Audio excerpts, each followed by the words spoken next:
इनसे काम लेना है तो वर्ड आता है कि मल्टी टास्क वर्कर।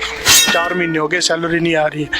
ये कैसा रोजगार है? बॉनी बट्टा सीगा उदी ऐसी तैसी देके आप सरकार ने रख दी। तो हमारे जो पीडब्ल्यूडी मिनिस्टर थे उन्हें सोशल मीडिया के अकाउंट में डाला कि आपका मैंने मुख्यमंत्री जी से बात करके 500 रुपया बढ़ा दिया। तो आज दिन तक हमारा 2023 का 500 रुपया बढ़ा वो भी नहीं मिला। जो हमारा 500 रुपया बढ़ाया इस बार वो हम सीएम राहत कोष में दे देंगे, हम उसको स्वीकार नहीं करेंगे। बीपीएल परिवार रखा गया सारा मल्टीटास्क वर्कर। तो सबसे पहला जो हमारे पे बार किया गया बीपीएल से काटने का काम किया गया। तो ये रोजगार के नाम पे धोखा नहीं तो और क्या है? नॉन एम्प्लॉयमेंट का सर्टिफिकेट इन्होंने बंद कर दिया कि आपके घर में एक सरकारी मुलाजिम हो गया तो सरकारी मुलाजिम जो हुआ उसकी 150 रुपए दिहाड़ी है। तो माननीय मुख्यमंत्री जी ने बोला कि आप शिमला आओ। उधार के पैसे लेके हम शिमला पहुंचे। आपकी सैलरी कितनी है अभी? 4500 सैलरी है सर। 4500 रुपया तनख्वाह देनी और उसके बाद ये कहना कि आप शिमला आइए। हमारा तो आधी दिहाड़ी हमारी इसी में निकल जा रही है किराए में। ये सिस्टम है पेट चटाइए थे ज्यादा कुछ नहीं है।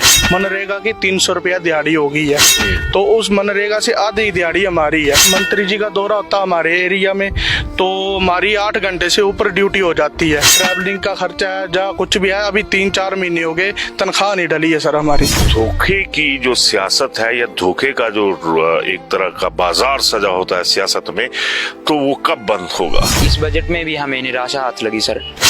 20 साल उम्र है सर मेरी।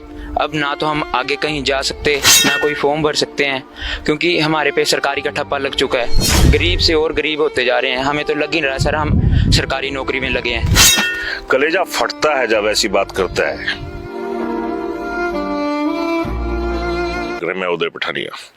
आज हमारे साथ जो मल्टीटास्क वर्कर्स हैं पीडब्ल्यूडी डिपार्टमेंट में तैनात किए थे साल 2022 में, बीती जो भाजपा की सरकार थी उसके दौरान इनकी तैनाती हुई थी। लेकिन तैनाती तो हुई, अब पिछले 2022 से लेकर अब 2024 आ गया तो जो इनकी प्रॉब्लम्स हैं वो खत्म होने का नाम नहीं ले रही हैं। और ये उसी फौज का हिस्सा है जो है तो टुकड़ियों में बंटी हुई लेकिन बड़ी तादाद में है। यानी कुछ लोग ऐसे जिनका ये कहा जा सकता है कि एक तरह से रोजगार हासिल है भी और रोजगार से हासिल भी कुछ नहीं हो रहा। खैर, मेरे साथ हैं अभी जो मल्टीटास्क वर्कर्स का जिला कांगड़ा का एक वर्ग है, उनके प्रधान आकाश। आकाश, आपका स्वागत है। नमस्कार सर। क्या हो गया फिर? सर जो मल्टीटास्क वर्कर तैनात किए गए थे पीडब्ल्यूडी में तो 2022 में अगस्त से ज्वाइनिंग थी हमारी।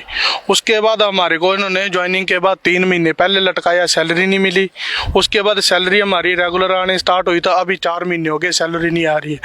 ऊपर से सर पिछले साल इन्होंने बजट किया सरकार ने पास जब कांग्रेस की। आकाश, मैं थोड़ा सा टोकूंगा आपको। ये कैसा रोजगार है कि आप रोजगार दे भी रहे हैं? इस रोजगार की कलई अभी आगे भी खुलेगी क्योंकि जिस तरह का है कि रोजगार दे दिया और 3 महीने सैलरी नहीं दी शुरुआती दौर में ही, और जिसको पंजाबी में कहूं तो जो बॉनी बट्टा सीगा उदी ऐसी तैसी देके आप सरकार ने रख दी। आप बोलो आगे। हाँ जी, तो फिर 3 महीने शुरुआती दौर में इन्होंने सैलरी नहीं दी। उसके बाद जब कांग्रेस सरकार बनी हमारी नई तो इन्होंने अपना पहला बजट पेश किया, उसमें हमारे को अनदेखा ही किया गया। उसके बाद इन्होंने हमारे जो पीडब्ल्यूडी मिनिस्टर थे तो उन्होंने हमारा अपने सोशल मीडिया के अकाउंट में डाला कि आपका मैंने मुख्यमंत्री जी से बात करके 500 रुपया बढ़ा दिया। तो आज दिन तक हमारा 2023 का 500 रुपया बढ़ा वो भी नहीं मिला। उसके बाद आपदा आ गई। बरसात में हमारे को ड्यूटी जो 8 घंटे की तय की गई थी उससे भी ज़्यादा 10 घंटे तक हमारी जो है ड्यूटी ली गई।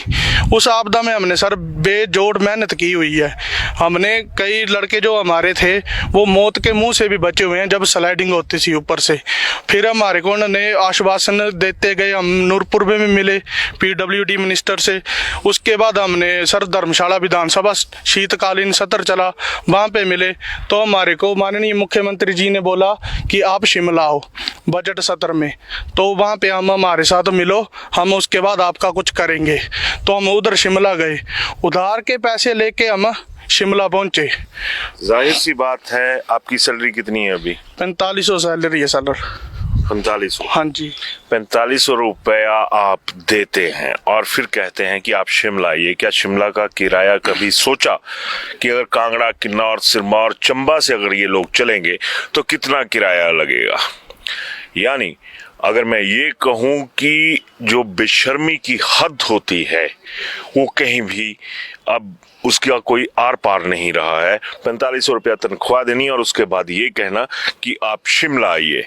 जब वोट चाहिए होते हैं तो बीजेपी, कांग्रेस, आप दोनों के नेता जो हैं वो खुद इन लोगों के पास पहुंचते हैं। खैर, अभी मेरे साथ आर्यन भी हैं। आर्यन, कैसे हैं? बढ़िया सर। क्या बोलते हैं इस मुद्दे पे आप? सर एक तो हमारी इतने महंगाई के दौर में 150 रुपया सर सैलरी है सर, दिहाड़ी है सर, और वो भी हमें 3 मंथ हो गए सर मिले हुए। सर आप ही बताओ इतनी महंगाई के दौर में हम अपना गुजारा कैसे करें? सर ये महंगाई है, 150 रुपये दिहाड़ी है, उसके अलावा हमारे को घर से 15 किलोमीटर दिहाड़ी करने जाना पड़ता है कई बार। तो 15 किलोमीटर का किराया कम से कम सर 25 रुपये, अगर डेली एक बस में जाए तो वो 20 रुपये लेते हैं। तो हमारा तो आधी दिहाड़ी हमारी इसी में निकल जा रही है किराए में, तो वो सरकार नहीं सोच रही है। ऊपर से सर हमारे को बीपीएल परिवार रखा गया, सारा मल्टीटास्क वर्कर जितना भी है। बीपीएल परिवार के तहत नियुक्तियां हुई थी कि जो बीपीएल परिवार का बच्चा है या युवक युवती जो भी है वो यहाँ पर आएगा। और वही अभी इन्होंने जैसे बताया, एक बहुत बड़ी बात है कि बिलो पॉवर्टी लाइन जो परिवार थे उनके जो बच्चे थे वो आगे आपने रोजगार में लिए। लेकिन सवाल फिर वही आ गया कि ये कौन सा सिस्टम है और ये कौन सी व्यवस्था है जिसके तहत 4500 रुपया लिया भी जाता है, दिया भी जाता है और खुद सरकार के खाते में वो वापस चला जाता है। तो पहाड़ी में बात कहूं तो ये जो सिस्टम है पेट चटाइया ते ज्यादा कुछ नहीं है। आगे क्या बोल दे भाई? सर जड़ा बीपीएल दे तेना साड़ियाँ नियुक्तियां कितनी गई, उसके बाद हमारे को सबसे पहला जो है हमारे पे बार किया गया, बीपीएल से काटने का काम किया गया।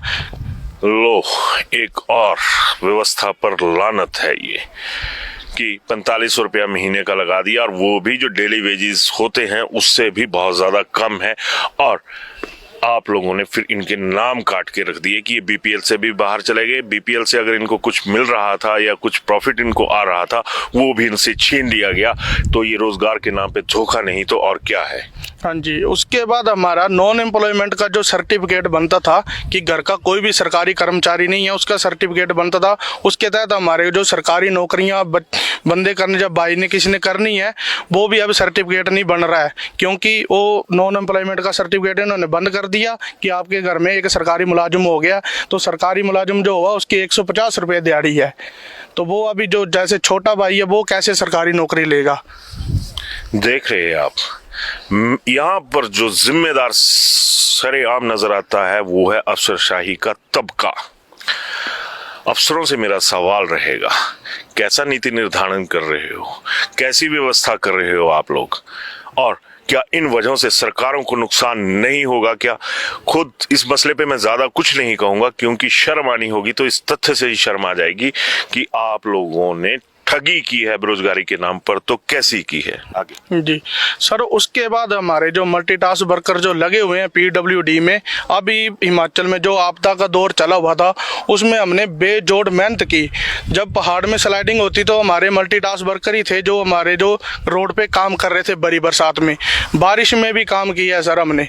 उसके बाद भी हमारे को अनदेखा कर रही है सरकार। हमारे को मेडिकल नहीं है कि किसी को चोट लग जाए तो कोई मतलब नहीं है कि कोई हमारा इलाज करवा दे या कुछ करवा दे, कोई इनको मतलब नहीं है। ऊपर से फिर किसी से बात करनी तो आश्वासन दे देते हैं कि हम आपका करेंगे। आश्वासन पर आश्वासन, कब अपने व्यवहार में बदलाव लाएंगे ये जो सरकार के लोग होते हैं, सरकार में बैठे होते हैं, चाहे अफसर हों चाहे नेता हों? और बड़ी बात तो ये भी है कि धोखे की जो सियासत है या धोखे का जो एक तरह का बाजार सजा होता है सियासत में, तो वो कब बंद होगा? कोविड वॉरियर्स, ये डिजास्टर वॉरियर्स आ गए। आपके सामने ये दो चेहरे खड़े हैं जिन्होंने डिजास्टर में काम किया। कोविड वॉरियर्स जो थे, जब परिवार के लोग छोड़ रहे थे साथ, तब उन जो कोरोना पेशेंट्स थे उनके साथ वो युवा खड़े हुए जिनको रोजगार की आस से अपनी जिंदगी तक दांव में लगा दी। उन्होंने जो महामारी थी उसके बीच में खेल खेला जाके रोजगार के लिए, इन लोगों ने उस डिजास्टर में खेल खेला जिसकी चीखें आम आदमी के साथ साथ मौजूदा सरकार की भी निकल गई थी कि इसमें हमारी जो हालत है वो बहुत खराब हो चुकी है। तो न्याय है कहाँ पे? और इसके अलावा कुछ सर, इसके अलावा यही है कि जैसे अभी ये मनरेगा है, मनरेगा की 300 रुपया दिहाड़ी हो गई है, तो उस मनरेगा से आधी दिहाड़ी हमारी है। और हमारी क्या निरंतर करनी, हमारे जब मंत्री जी का दौरा होता है हमारे एरिया में तो हमारी 8 घंटे से ऊपर ड्यूटी हो जाती है। और हमारे को छुट्टियां कोई नहीं है कि संडे के अलावा छुट्टी नहीं है हमारे को कोई भी। ऊपर से सर हमारा जो भी है ट्रैवलिंग का खर्चा है या कुछ भी है, अभी 3-4 महीने हो गए तनख्वाह नहीं डली है सर हमारी। TADA जो नेता हैं, जो अफसर हैं, उनकी जब गाड़ियां दौड़ती हैं तो उनका प्रति किलोमीटर विद AC क्या रेट है ये सरकार खुद देख ले, अफसर भी खुद देख ले। और जिन युवाओं को आप इस तरह के गर्त में धकेल रहे हैं जिसमें कोई आस नहीं है कि कुछ होगा, तो खुद अंदाजा लगाइए कि आप लोग अपने लिए क्या करते हैं और आम आदमी के लिए एटलीस्ट आज की डेट में हिमाचल में क्या हो रहा है, ये सबसे बड़ा सवाल है। आर्यन सर, लास्ट टाइम हमें मुख्यमंत्री साहब ने बोला कि हमसे मिल जाना बजट से पहले, हम आपका करेंगे कुछ। लेकिन सर इस बजट में भी हमें निराशा हाथ लगी सर। उन्होंने हमारे लिए कुछ भी नहीं सोचा, हमारे भविष्य के लिए कि हम क्या करेंगे, हमारा आगे क्या होगा। सर 20 साल उम्र है सर मेरी, अब ना तो हम आगे कहीं जा सकते, ना कोई फॉर्म भर सकते हैं क्योंकि हमारे पे सरकारी का ठप्पा लग चुका है। और इसके अलावा कुछ भी नहीं सर, हमें आश्वासन पे आश्वासन ही मिले जा रहे हैं, आश्वासन पे आश्वासन सर। बस पूरी बरसात में सर हमने काम किया सर, हमारे मल्टीटास्क वर्करों ने बर्फ़ को पीछे किया, हमने चीकड़ पीछे किया, लेकिन हमें कुछ नहीं, हमारे बारे में किसी ने कुछ नहीं सोचा सर।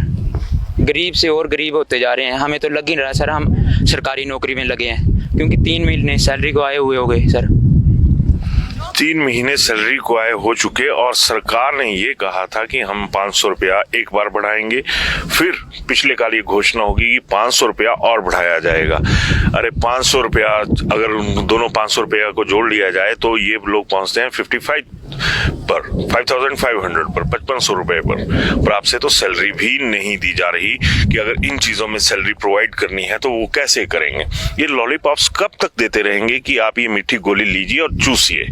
इन लोगों के तो अगर मैं ये कहूं कि व्यवस्था और सारी चीजें जो है वो इनका खून चूस रही हैं। मीठी टॉफी आप देने की बात करते हैं लेकिन मीठी टॉफी मिलती नहीं, और उस मीठी टॉफी की आड़ में जो ये रैपर नीचे गिरता है उस रैपर के बीच में आप लोग इनके हक जो हैं उन्हें रैप करके एक तरह से कूड़े के ढेर पर फेंक देते हैं। लास्ट में आप किस तरह से इन सारी चीजों को देखते हैं? सर मेरा तो सरकार से यही निवेदन है कि हमारे भविष्य के बारे में सोचा जाए, क्योंकि सर हम छोटी, हमारे जो PWD में मल्टीटास्क वर्कर जो तैनात है वो छोटी उम्र से लेके सर 43 साल तक भी है, 20 साल से 43 साल तक भी है। अगर वो हमारी सरकार पॉलिसी बनाएगी कल को और उन्होंने बेतुकी पॉलिसी बना दी 10 साल की, 8 साल की, तो जो हमारे साथ लगे हुए 43 साल के आदमी हैं वो मतलब उनका भविष्य पूरा डिस्ट्रॉय हो जाएगा, क्योंकि वो पेंशन के दायरे में भी नहीं आएंगे, क्योंकि 10 साल मिनिमम पेंशन के लिए चाहिए उनको। तो उनका भविष्य भी पूरा खतरे में है और हमारा भविष्य भी खतरे में है। हमारी सरकार से यही निवेदन है कि हमारे को मिनिमम बेसिस पे किया जाए जो सरकारी दिहाड़ी है, क्योंकि हम 8 घंटे ड्यूटी करते हैं। जो हमारे को इस बार 500 रुपये बढ़ा रहे हैं, हम ये सरकार को बता देना चाहते हैं कि जो हमारा 500 रुपये बढ़ाया इस बार वो हम CM राहत कोष में दे देंगे, हम उसको स्वीकार नहीं करेंगे। ये खुली तौर पर चुनौती दे रहा हूँ सर आज आपके माध्यम से मैं सरकार को।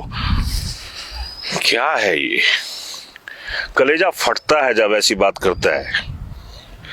कोई भी आदमी हो, 500 रुपया बढ़ाने की बात करी और ये जो युवा मेरे साथ खड़ा है ये बोल रहा है कि मैं उसको CM रिलीफ फंड में दे दूंगा।